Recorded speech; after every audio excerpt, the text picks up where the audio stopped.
bishyitse akiri mu miruho y'isi, bimukomeza ibishuko by'umwanzi, bimukomeza agatsinda ibishuko n'amakuba menshi. Nibyo bitwibutsa iby'uburuhukiro, aho abakiranutsi bazaba bakibanira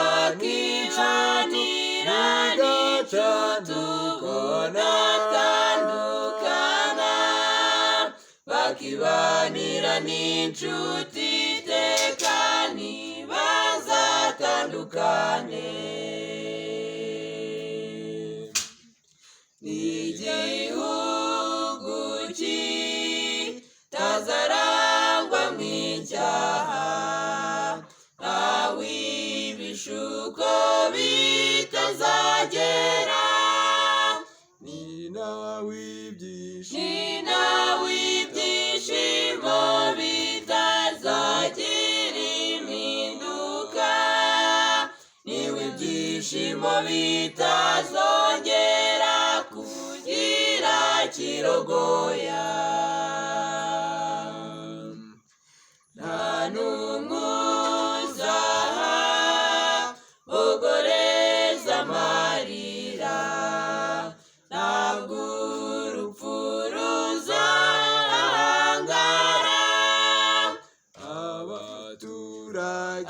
Abaturage baho bazibera witeka, abaturage baho bazamera nk'abamarayika.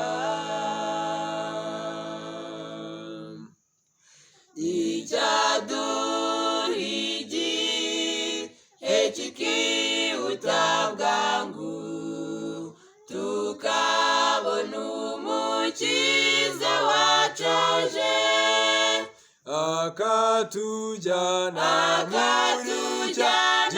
muri cya gihugu cy'ibyiza, akatugeza aho tuzibanira n'umukiza wacu.